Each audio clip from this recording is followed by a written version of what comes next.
Hey guys, kailan lang po napakamahal po ng Poco C75 na meron 6,000 po na presyo noong nakaraang taon. Pero ngayon guys, nagsisale na lang po siya ng kulang 4,000 sa Mi 612 version. At sa lahat po na naka G81 na processor, ito pong si Poco C75 ang isang marirecommend ko po sa inyo ngayon. Isang dahilan kung bakit po ayoko ng smartphone na meron G81 na processor is hindi dahil luma na sila. Ayoko sa G81, di napakabagal po ng storage type na nilalagay po sa mga smartphone ngayon.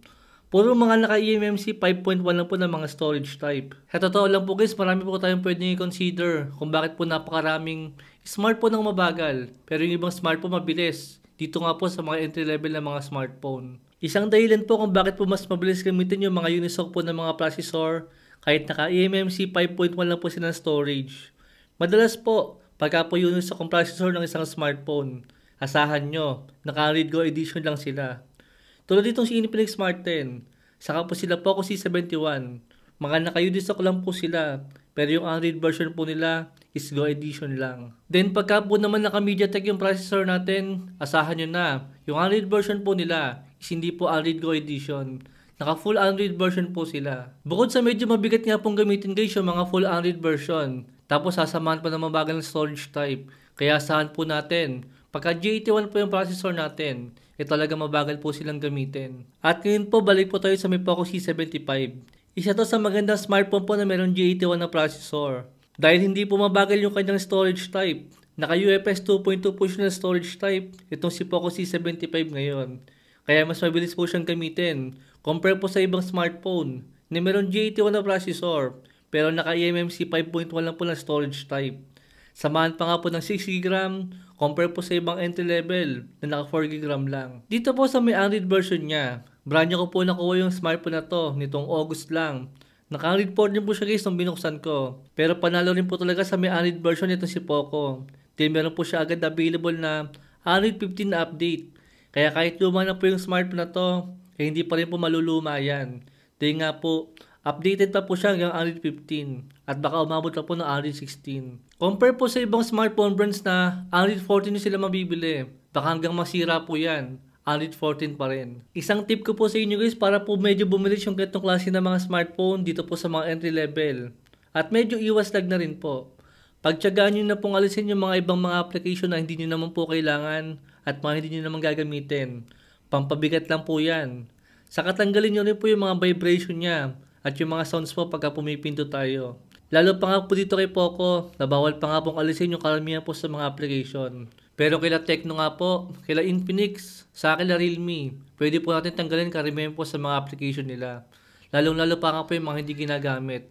Unlike po dito sa mga smartphone ni Poco, marami po siya mga application na hindi naman natin gagamitin, tapos bawal pang tanggalin. Dito po sa mga display niya, napakalaki po niya na merong 6.88 inches, na merong IPS LCD display with 120Hz sa refresh rate.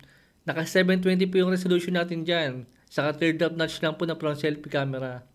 I think wala namang problema dyan guys. Considering na malaki po yung display natin. Itong camera na naka single camera po siya na merong 50 megapixel na main camera. Decent naman siya guys para sa akin. Saka 13 megapixel po na front selfie camera. Para sa may less than 4,000 po na presyo ngayon, I think hindi na po masama yung ganyang klase ng camera. Pero kung bibili nyo po ito guys sa 6,000 sa kanyang SRP, wag na wag po guys, dahil lugi po tayo dyan. Madalas po siya mag-sale ngayon sa may Shopee, saka po sa may Lazada.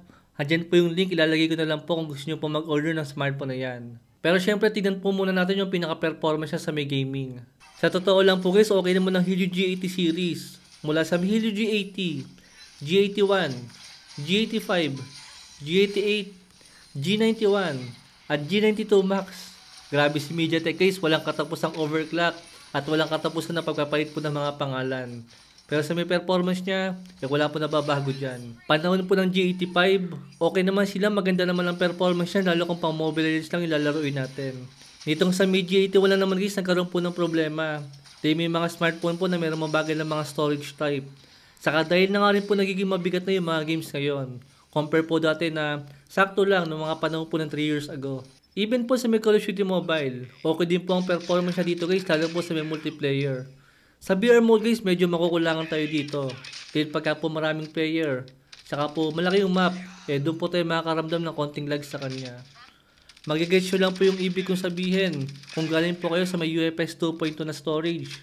Tapos gagamit po kayo ng mas mabagal na storage type sa isang smartphone. DRAM lang po yun dito guys sa may Call of Duty Mobile. Mabilis mag-open yung game na to. Compare nga po sa may eMMC 5.1 na storage type. Kahit simple yung mga application lang ang buksan natin, matagal po sila maglo-loading. Compare nga po sa mabilis sa storage type. Kahit nga Mobile Legends lang guys, magmumukha siyang mabagal pagka po mabagal yung storage type natin. Saka buti pala meron pa siyang headphone jack, saka po SD card slot kung sakaling gumagamit pa kayo niyan. And yun lang po guys yung mabilis na update ko dito sa may Poco C75. Actually hindi ko pa po nagagawa ng review yung smartphone na to. Dahil nga po, hindi ako nasusulitan sa kanya noong unang lumabas po to. Pero ngayon nga po na nagmura na siya, I think maganda na rin po siyang i-consider. Dahil alam ko karamihan po sa atin saya pa rin mga sumubok ng mga Unisoc na mga processor. Dahil nga po nababagalan daw po sila.